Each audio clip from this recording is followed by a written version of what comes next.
My first two videos in this Moving In series are really vlog oriented. I'm walking around with the camera talking about what's happened and what will happen. This one follows the Twitch Dream God time-lapsed format that a lot of my how-to videos will end up like. It's a bit different from what you might be used to seeing in instructional videos in two main ways. First, because I live streamed it, my talking is more viewer chat oriented than here are 17 steps to DIY this project yourself. People are watching in real time and it's more entertaining for everyone, including me, to talk to viewers like they're actually in the room with me, because in a very real sense, they are. So while we might go on some more relevant tangents about why toilets instead of squatties or bidets, and where one might be more desirable over another from a real estate investor point of view, the conversations are usually a lot more fluid and casual.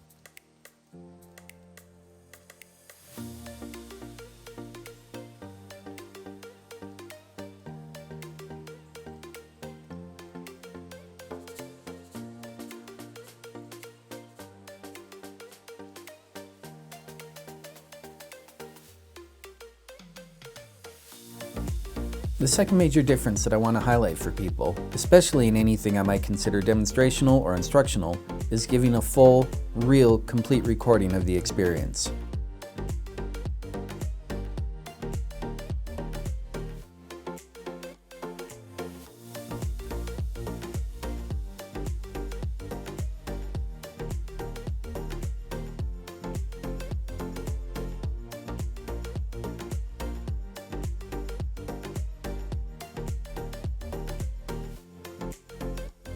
Most DIY videos seem, to me, to fall into a few different categories. We see people like DIY Perks making gorgeous, almost cinematic, scripted and composed videos. I stole my Polished Copper in 7 seconds video from his Make a Professional Camera Slider video.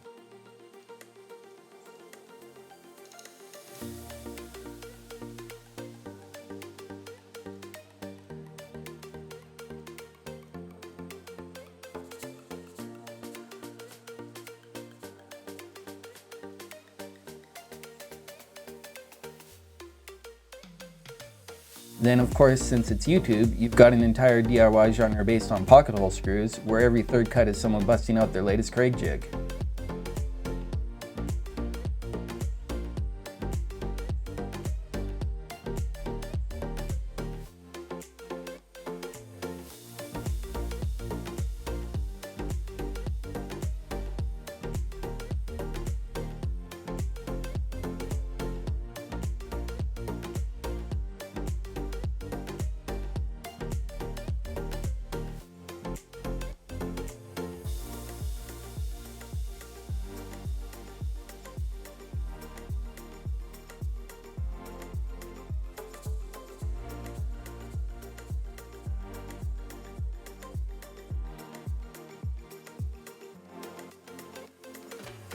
Most frustrating to me, though, are the so-called instructional DIY, where they show you 3 easy steps to whatever, demonstrated in one small area, and then fade out.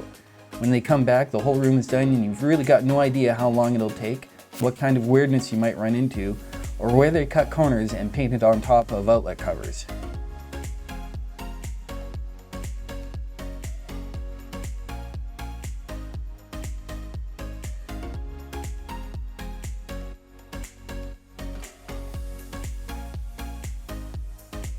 This is why I ramble sometimes, because I know stuff is gonna happen. So these holes here are where the bolts come out of, but if all I do is cut out these, then I'm essentially creating a plug for the plumbing and not a riser. So if that was what I cut out, then I will have plugged all the plumbing, and that's no good. So what I'm gonna do is mark the outside of the flanges with my hammer. And now I've got a definite indent that I can trace an extra ½ inch around. Beautiful, right? But at least this way, when I go to cut it out, I'm not just cutting out 2 little holes that'll leave me with a thing that ends up plugging everything. It'll actually be traced out. So there we go. I feel like I have thought of the things now and I can go and buy my plywood. The videos I personally like watching best are more in the style of Essential Craftsman, who mixes a lot of amazing, solid information with great production quality, delivered by someone who everyone wanted as their grandpa when they were growing up. I hope to be like Scott someday. But until then, in this video I go start to finish through the whole process of removing carpet in a bathroom floor. Before I cut these, I'm actually going to take my trace template back inside and make sure it fits more or less on the toilet.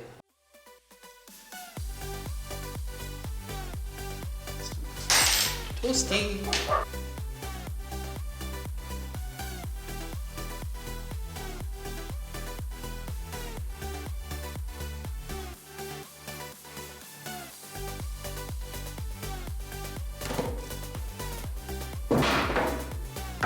The end. They almost look like wakeboards, don't they? You can get a real idea of how long it took me, over 3 hours of total working time. That was somewhat slowed by having to manage the cameras and talk to the stream, but the point is, it's there, and you can see it. You can see the mistakes I made in real time, and especially if you're in the stream with me, you can see how I go about fixing them.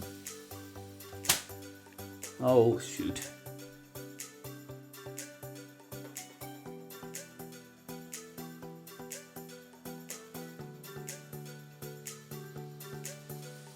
There's one way to be sure. You gotta get the phone out. I think that'll do.